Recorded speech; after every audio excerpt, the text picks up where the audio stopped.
Konnichiwa minasan, and welcome to the class in the second lecture series on Introduction to Japanese Language and Culture. So, in the course I have talked a lot about kanji. We have studied a lot of kanji. We have done probably 300 to 400 characters with different readings and from words as well. I did not tell you much about the origin of kanji or where it has come from or what are radicals, what is the reading yomikata, all of that, or how it is made, what is the stroke order. I did not talk about that at all, because we have done that in our first series on Japanese language and culture, and also in my Hindi series which is on Swayamprabha. I will also give the link to you, you can go check it out over there. Now today I have something different for you, just to give you a different perspective of kanji, how it is written, how it has evolved, where it has come from. I have requested Professor Sudhir Misra from the Department of Civil Engineering, IIT Kanpur, to talk to you about kanji, how it has changed over the years, and his experience with kanji, how he learnt kanji, and what his experiences are about kanji, on kanji, and a different perspective on language learning. So, listen to his kaiwa and I hope you enjoy it.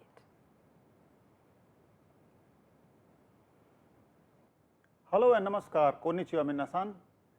It's a pleasure to be talking to you once again in this series of lectures on the Japanese language and culture. And today my discussion with you is my understanding of the kanji script in the Japanese language. And as you can see, I am from the Department of Civil Engineering at IIT Kanpur, and therefore no language expert.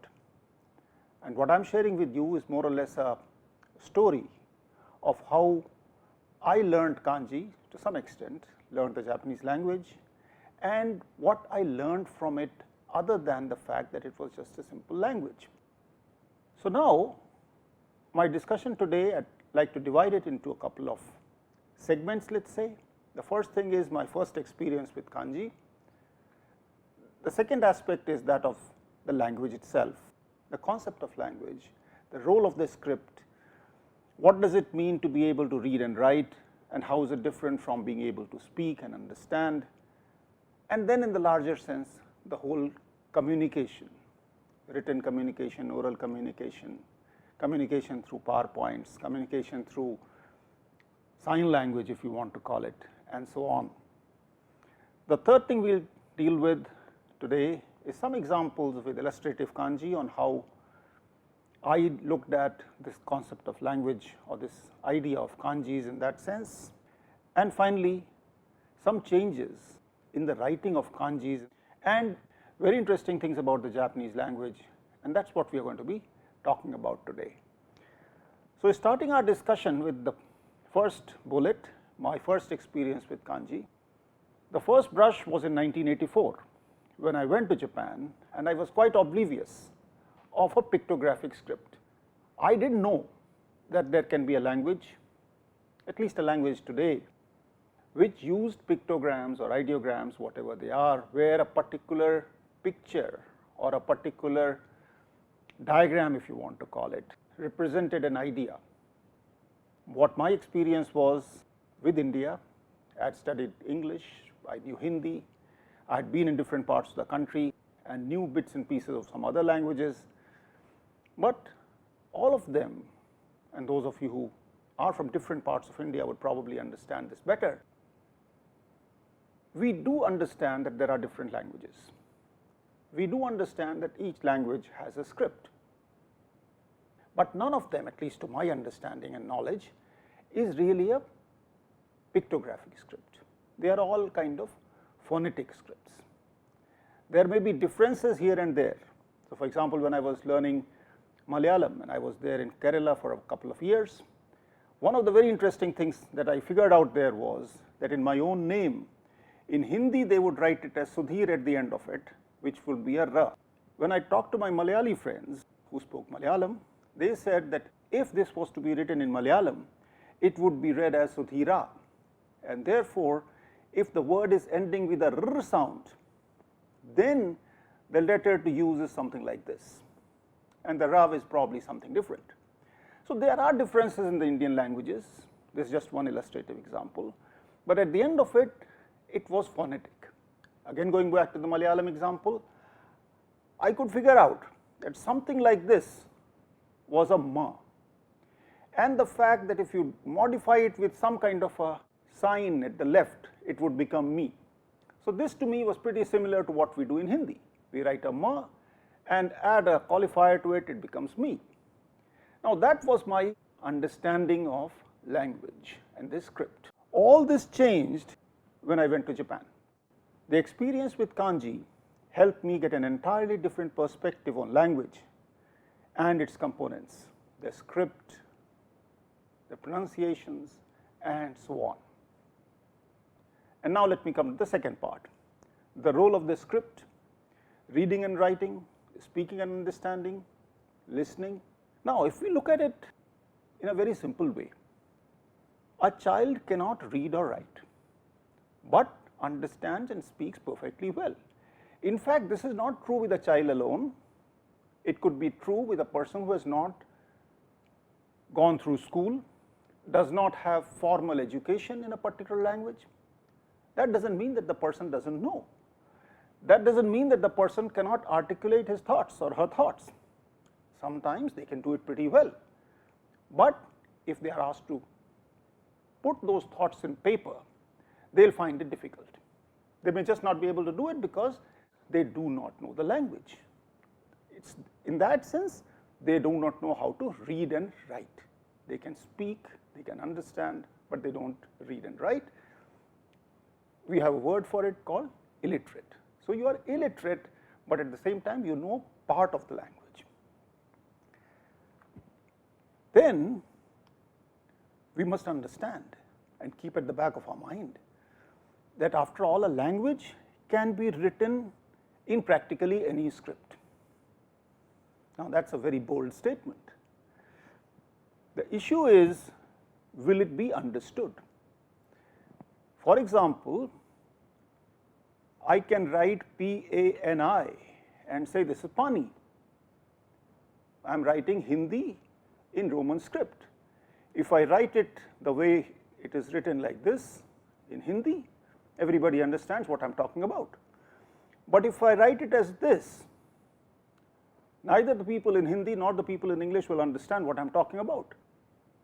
The people who understand English, know the Roman script, will know that this is a word which is possibly not there in the English language. Something else is being written in that script, and therefore, the whole thing falls flat. Having said that, now let me give you a couple of more examples within the Indian languages to put this discussion in a little bit of clearer perspective. There are several Indian languages which are written in the Devanagari script. Hindi is one of them, Marathi is another. So, what happens is that if I write something in Devanagari and it is in Hindi, the words are Hindi words, then there is no problem. I use the same script to write Marathi words.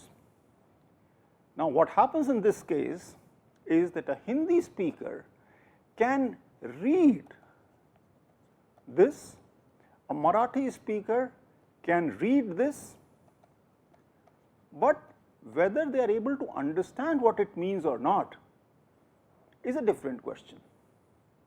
Now, this is example A, where two people speaking different languages can read, but may or may not understand. Sankaku, a triangle, As an offshoot, let me give you another interesting tidbit about Japan. In Japan, instead of the tick, we often use a circle. The cross, that is a cross, all right, and somewhere in between they use what is called a triangle. So, in this particular example, what I was explaining to you, the read here, I will put a circle because both these people can read it. As far as understanding is concerned, I am putting a sankaku. So, therefore, it is questionable. It is not necessarily a cross because it may be understood. So, that was a tidbit. Now, moving on and looking at it from another perspective in another situation. We have Hindi and we have, let us say, Urdu. Hindi is written from left to right, it has a certain script. Urdu is written from right to left, it has a certain different script. In these two languages, if something is written, a Hindi speaker cannot read what is written here, a Urdu speaker cannot read what is written here, but the chances that they will be able to follow each other if these words were spoken, that is pretty high. So, the chances of being understood are pretty good, maybe not 100%, depends on the kind of word that you are talking about, but a lot of times they will be able to follow each other. Okay. So, now what is the difference between these two? Let us say this is example B. In example A, the script is the same, therefore, people with different languages can read it, they may not be able to understand it. In example B, the scripts are different, the words are contextually, culturally, there are reasons for it, the same, and therefore, it may be understood. So, the understanding part, being able to speak, being able to listen and understand, is quite independent, as a matter of fact, from your ability to read and write. So, that was the bottom line as far as this discussion on languages is concerned. Now, let me go to the third bullet, which talks about some illustrative examples with kanji. Before I get into the discussion with illustrative examples, let me recapitulate a couple of things which I am sure you would have done in this class. The first thing is, each kanji has a meaning or represents a thought or idea. This is something which you have probably done somewhere in this class at the beginning. A kanji can have multiple readings. There are reasons for it, and I am sure you know about it, the kunyomi and the onyomi and so on. There can be more than one kanji with the same reading.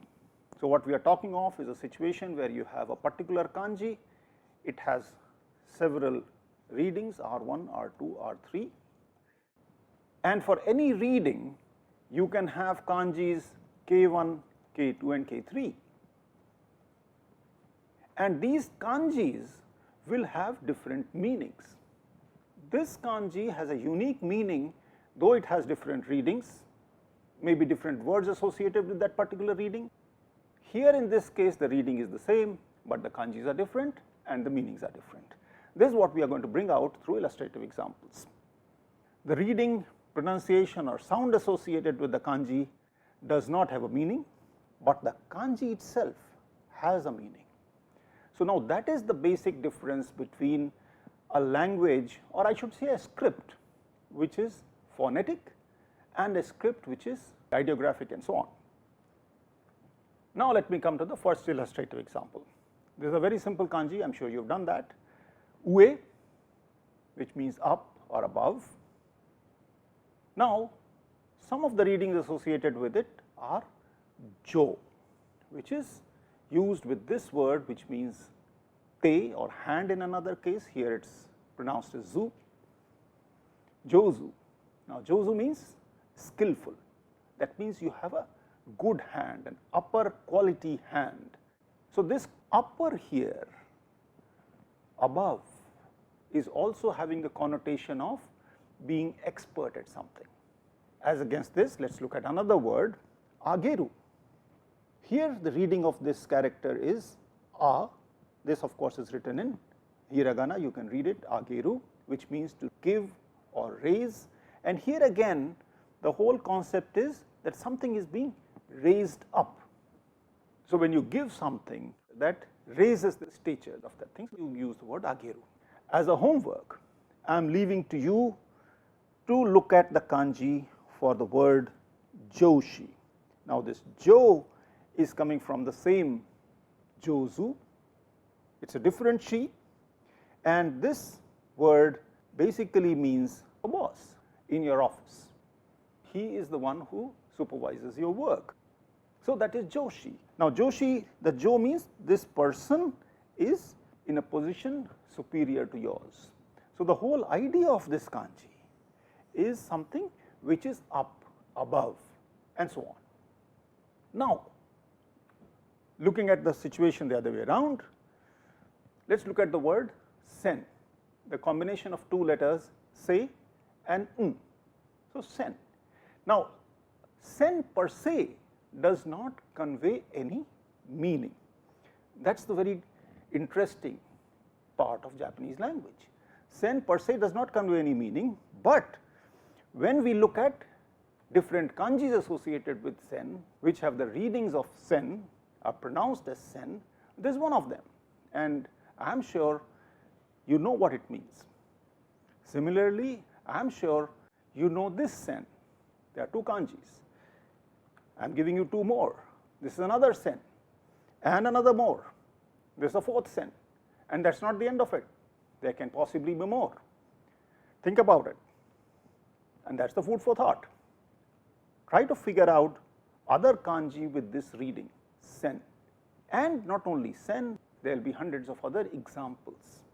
The example that comes to my mind is a simple kanji like entering, what you use in iriguchi. Try to find out different words with iri. And now let us try to create words with these different kanjis, and you will realize how they are conveying entirely different things. For example, if that was the sen, we talk of sen yen. What is the meaning of the word sen here? This kanji basically refers to 1000, and this is of course yen, the Japanese currency, and therefore we are talking about 1000 yen, or if we put something else, 2000 yen, and so on and so forth. So, this kanji represents the thought of 1000, which is not the case for this pronunciation or the sound sen, because the similar sen, if we use this sen, we have the word sensei, and there the sen is quite different. The meaning is different, the word sensei is different, and I am sure you know all about it. Similarly, let us look at this sen, and the word that I am giving you is senso, and senso is a war. And what does this sen mean? I am leaving it to you to look up and educate yourself. Sentaku, this is another sen. This is the sen, this is the taku. Sentaku suru, sentaku mono. These are the words that are coming from this sentaku. So, basically the thought that I gave you in the beginning, that this sen does not have a meaning, but these sens, all of them have meanings, and whether you can pronounce it or not, the meaning still remains the same, and that is something which is a very unique relationship between the Chinese and Japanese languages, because after all kanji was imported from China into Japan. And now the homework for this slide, one part is other words with different kanji. Try to find out if there are more kanjis which have the reading sen, and try to create words with that, and then try to find out other examples. That will be an interesting homework for you to do if you want to understand kanji from a more interesting perspective, rather than just trying to see how they are drawn and so on. Okay? So, now let me share with you a small anecdote which happened to me when I visited China, and I did not of course speak any Chinese. I got lost at some place and I needed to go to the exit. So, what I was trying to do was to find out where is the exit, because that is the place where I was supposed to meet my taxi driver. I tried to ask the guards there and the people there, exit. I tried my Japanese, and I am sure you know the word in Japanese for exit is deguchi. So, I tried to tell them deguchi, they did not understand, and then I said, well, why not try kanji. So, lo and behold, when I drew deguchi, which is possibly drawn something like this is the de part of it and this is the guchi part of it. This they understood immediately. They said, well, you are talking of an exit. Of course, the Chinese pronunciation of these two kanjis is different. I thought this was deguchi, I would have said this is de and this is guchi, but the idea here is to go out and this is the mouth, so there is the exit. So, the Chinese guards there understood and they guided me to the exit. The lesson that I learned was the kanjis have a meaning and not the reading. So, interestingly, the Chinese and Japanese can more or less read each other's newspapers and understand what is being said, except that they cannot read it aloud. The moment they read it aloud and they try to create sounds or they impart sounds to those characters, then the whole game is lost. Now, moving forward, coming to the last part of our discussion today, the changes in writing kanji, and that is a very interesting part to me, and I hope you enjoy it as well. Kanji was a script imported from China in Japan, led to superposition of readings and so on. Now, let me see, you think of a typewriter and try to think how it would be in olden days to create a typed document in Japanese or for that matter in Chinese. Of course, with Chinese I am just not familiar, but yes, Japanese I can say that it was very, very difficult. It would be very difficult because you are dealing with, let us say 2000, 2500 kanji characters. And now if you take a step back, you realize that how does a typewriter actually work? Think about it, we will come to it just now. So, this is the good old typewriter. How does it work? It has this keyboards, all our alphabet is listed here, and here is the paper on which these alphabets will be printed as one key or the other is pressed, and there is a spacer bar somewhere which introduces space between words. So, what you do is you type letters, you put a blank, you type letters again, you put another blank, and so on you go till you reach the end of the sentence, and then you go to the next line. So, that is how a typewriter worked in the good old days. This works nicely till such time as you can have these well defined words, and all these words are made up of characters which can be accommodated on a reasonable sized keyboard. Now, in Japanese, this is a version of an old fashioned typewriter. So, this here is a set of all the kanji characters and whatever other characters were required to be used if you are creating a typed document. And this whole thing worked on a two-dimensional principle, that is, there would be characters in this line and there are several such lines which needed to be operated up and down depending on which character you want to punch in. There is a paper somewhere here, and then depending on what engineers would call the x, y coordinate, of course, in this case it is not really x and y, depending on what line you are in, which place you are in, this particular character or this particular character or this particular character, that is brought in front of the cursor which is going to be hit, and that will be reproduced here. So, Japanese typing was an extremely laborious, painstaking task and was not easy to do. So, with this backdrop, I want to talk to you about Kyujitai and Shinjitai. Now, what is it? Now, Kyujitai is written like this, Shinjitai is written like this, and it refers to old character forms and new character forms. So, again the old story that each of these characters has a meaning. This Q means old, this is a character and this is the form. Shin, again you know this word which means new, so it is a new character form. Now, Kyujitai are the traditional forms of the Chinese kanji. After World War II, simplified character forms were adopted and this simplified style was called Shinjitai. Now, what I am leaving to you out of this discussion in our informal or formal class today is more factual information, like when was this simplification actually carried out, what years. I have already given you a hint, it was after the Second World War. Was it carried out only once or is it a continuing process, and was it carried out only in Japan or in China too, and how do the Japanese children learn kanji? After all, there are 2000, 2500 kanjis which are to be learned, and all of them cannot be learned in a day. Go back to the discussion that we had earlier, a child can speak but may not be able to read or write, and that is true with the Japanese children as well. When is it that a Japanese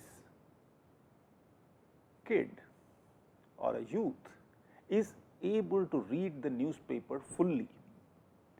If you are in class 2 or class 3, you just do not know enough characters to be able to read a newspaper.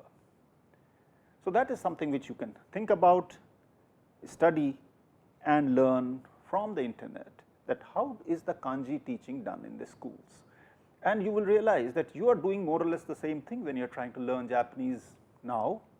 You know a few characters, you will probably learn more on your own or perhaps in this course as you go along, and only then you will be able to have enough ability to be able to read Japanese.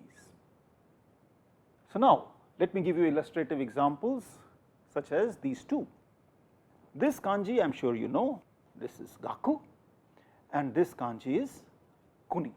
You know what they mean, learn and country. Now, this is exactly what is called the Shinjitai. So, this is how we write them now, we teach them now. Their original forms are these, and this is the Kyujitai for these characters. So, you can see that the kuni is quite different. This part, the interior of this, the internal part of this character has been modified and simplified here. In this case, the top part here has been largely simplified. So, this has gone to this has gone to this. So, this is the kind of modification that has happened as part of the standardized revision of kanji characters in Japan. So, the homework to you was, when did this happen? So, now let us look at this a little more closely.